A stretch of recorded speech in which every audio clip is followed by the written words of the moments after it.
Биринчи топтогу майып Гүлмира Калыкова 45 жашта болсо, иниси Алтынбек Калыков 28 жашта. Бир туугандар тубаса шал оорусу менен жабыркашат. Экөө тең ордунан жылбай төшөктө жаткандыктан жаш баладай daara тушаттырып өз алдынча тамактана алышпайт. Күтүүсүздөн бир айда 3 жолу талмасы кармаган Алтынбек Калыковго айылдык дарыгерлер кайдыгер мамиледе болуп, чакырган убакта келишпейт экен. Анан уулумда талма бар, ушул кээде эле туруп же жатканда, же түн ортосунда кайсы убакта ушундай болуп тырышып жаткылат да, тил наракка кетет, анан кан куюлуп кетет. Ушу бир 10 мүнөттө ушундайдан анан бутумду калайт, мен колумду калайм, ушинтип атып анан кийин зорго кайра акыбал өзүнө келет.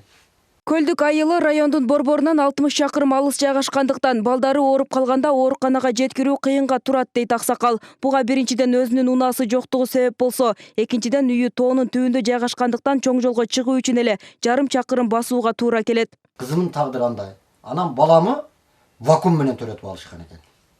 Вакуум менен төрөткөндө бир жак мээ суйулуп чыгат экен. Ушундай болуп чыгат экен. Болду ушул бойдон анан кийин мына акыбалга келип калды. Ушундан бери багып отурабыз. Ал сиемди, чичамды башканы билбейт. Аллейда мына көп. Тагдырдын татаал сыноосуна кабылган Сулайман Аксакал өзгөндүн борборунан 4 сотук жер тилкесин бөлүп беришсе деп бийлик өкүлдөрүнө кайрылуу жасаган. Себеби ал ооруканага жакын жашасак, уулумдун талмасы кармаганда дарыгерге убагында көрсөтүп турганы мүмкүнчүлүк жаралмак деген үмүттө. Бирок Өзгөн районунун акими Аттокур Тажибаев бул үй бүлөгө акчалай жардам көрсөтүлүп жатканын айтып, жер берүүгө шарт жок экенин билдирди. Жер маселеси Калыков Сулайман экенин өзүнө да түшүндүргөнмүн.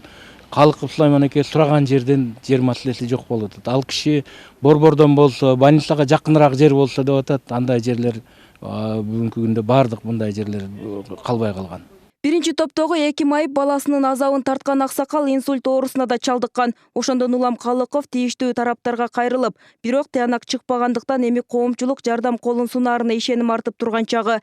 Эгер жардам берүүнү каалаган жарандар болсо, төмөнкү номурга байланышып көмөк көрсөтсө болот.